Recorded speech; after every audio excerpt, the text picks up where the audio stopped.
je vous présente ici Danser dans la poussière de Tania Boulet, une auteure québécoise. En fait, c'est une intégrale qui réunit les 4 volumes de la série. Alors, dans cette série, on suit Clara et Julie, qui sont meilleures amies depuis le secondaire.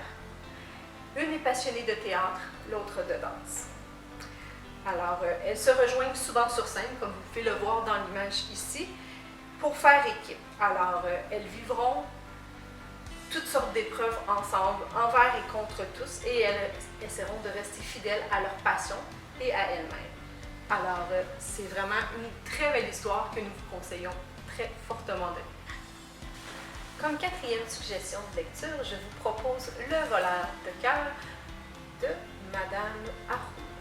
Alors, vous voici à Symphonie, un monde où musique et magie ne font qu'un.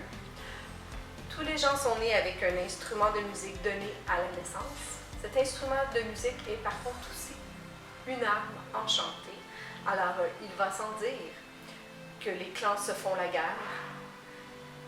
Et tout à coup, au milieu de cette guerre, naît Dylan, fils d'un chef de clan, qui est né sans un et sans l'autre. Alors, aucune magie, aucun instrument de musique. Par contre, il a aussi un autre secret. Il y a 2 cœurs qui battent dans sa poitrine et l'un des 2 n'est pas le sien. Alors, qu'arrive-t-il quand Dylan devient soudainement chef de son clan et doit aller sur le champ de bataille avec son Meloam qu'il ne possède pas et prouver qu'il est digne d'être chef de clan et de mener cette guerre?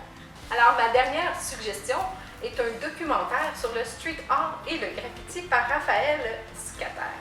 Alors, cet atlas du graffiti et du street art, c'est vraiment un ouvrage très approfondi sur ces 2 sujets.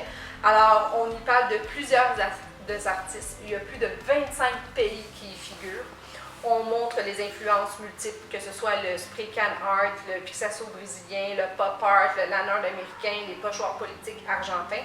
Alors, on parle du graffiti traditionnel à l'intervention sculpturale, de l'affiche à la performance, abstraction géométrique, la figuration photoréaliste. Alors, ce livre vous transporte vraiment non seulement dans la vie du street art et du graffiti, mais aussi des artistes qui ont marqué ces 2 arts.